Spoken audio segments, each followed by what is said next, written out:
a chuvarada na cidade de São Paulo deve continuar, viu? A Defesa Civil, tanto que emitiu um alerta para o estado para os próximos dias. Tem uma frente fria que vai passar por aqui, que deve trazer uma chuva persistente, tá? Só que aí essa chuva tem risco de alagamento, raios, rajadas de vento e até granizo. Vamos entender então com Alexandre Nascimento, diretor da Notus Meteorologia.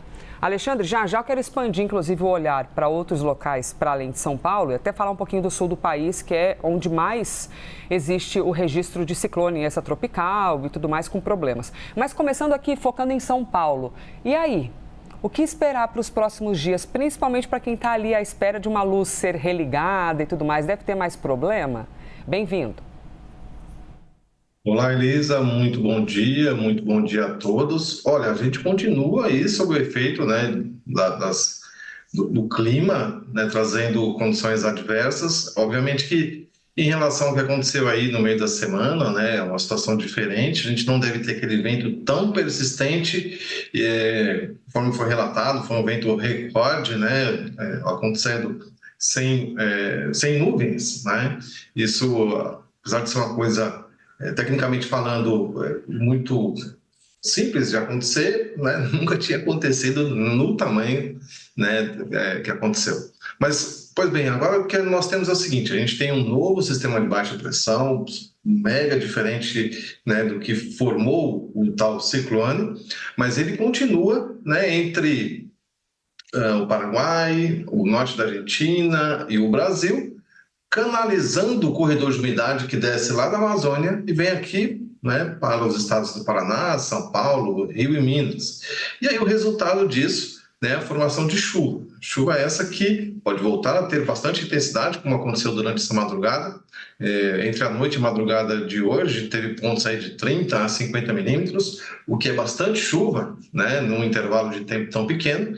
E essa condição ela persiste. Só lá pela terça-feira que aí esse sistema de baixa pressão ele vai dar origem a uma frente fria que vai se deslocando lentamente, né, nos próximos dias, e só na terça-feira deve deixar o estado de São Paulo. Então, até lá, a gente tem condição para chuva de moderada a forte intensidade. E aí, Elisa, durante, né, a formação das nuvens carregadas, a gente pode ter a formação de nuvens do tipo cumulonimbus, que eventualmente pode provocar tanto, né, queda de granizo quanto rajadas de vento, mas aí é aquelas rajadas de vento que acontecem de forma mais isolada, né? E não é constante, né? Uma rajada que acontece ali pode provocar problema também. A magnitude máxima deve ficar aí na casa dos 60 a 70 km por hora. Aconteceu ontem em algumas cidades, né, como por exemplo em Bambuí, Minas Gerais, e também Bento de Abreu aqui no estado de São Paulo, rajadas entre 70 e 80 km por hora. Então, quer dizer, pontualmente o problema persiste, tá? E aí tudo isso deve aí atrapalhar quem está trabalhando aí ao ar livre, né, tentando restabelecer a energia aqui em pontos que ainda estão, né, sem energia. Alexandre, uma pergunta agora genuína no sentido previsão desse tipo de problema. Como é que é a nossa tecnologia hoje no Brasil para que a gente consiga se antecipar e poder... E os gestores públicos, prefeitos, governadores, presidente da República, poderem ter de fato acesso a esse tipo de informação de, olha, podemos ter um problema aqui. Por que eu estou te perguntando isso? Não quero, lógico, contigo entrar nessa seara da administração pública. Política. Mas é porque fica aquela coisa assim de, nossa, de repente fomos surpreendidos. Dá para ficar dizendo que de repente fomos surpreendidos ou de fato assim... O meio ambiente tem dado recados já, que talvez em algum momento não vai dar para ficar dizendo fomos surpreendidos.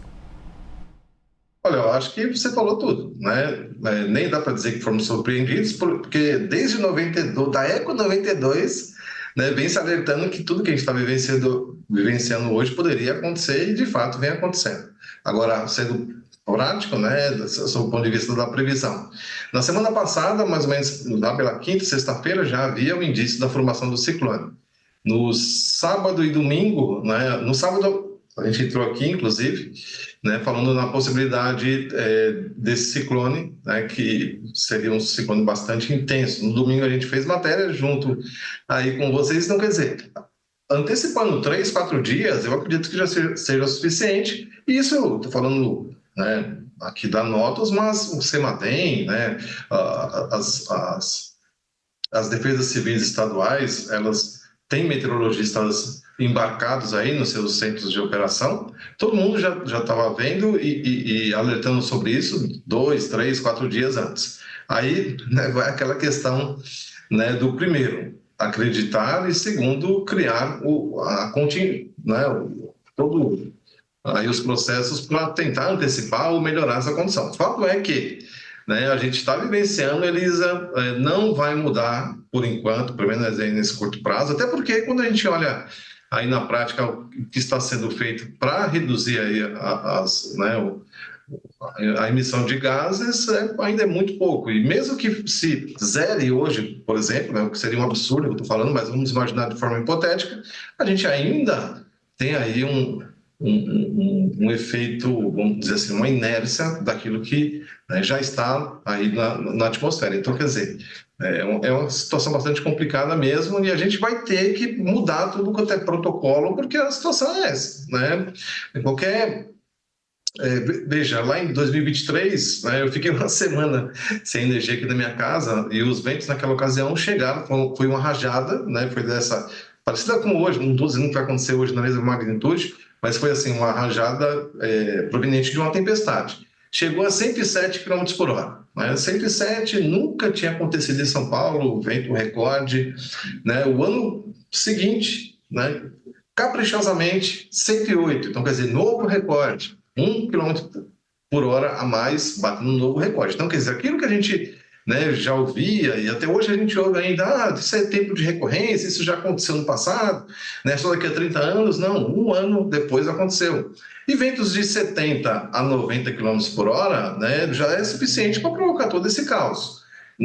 Se não me engano, acho que na terça-feira de manhã já tinha acontecido, né, queda de árvore na cidade, né, problemas pontuais aí com queda de energia, e o vento foi de 60 km por hora. Então, quer dizer, a situação realmente é complicada. A gente, na verdade, a gente está vivendo num lugar que não era assim, né? A gente tirou a Mata Atlântica, plantou asfalto, plantou concreto, então, pontualmente, já é complicado se viver, né, numa localidade como São Paulo. E aí, globalmente, o problema ele existe em várias localidades, então o resultado é esse aí, não tem jeito, a gente vai ter que aprender a se viver com isso aí. Alexandre, antes de encerrar, rapidamente quero te perguntar sobre o sul do país, porque a gente vê esses efeitos, inclusive teve uma imagem da NASA fantástica essa semana, que eles divulgaram desse ciclone, né, todo o movimento ali em cima do oceano, e que teve os reflexos no sul e no sudeste. Para o sul do país, como é que estão os próximos dias? Porque lá o estado de atenção é ainda maior, visto que tem sido cada vez mais habitual, né, a passagem de ciclone.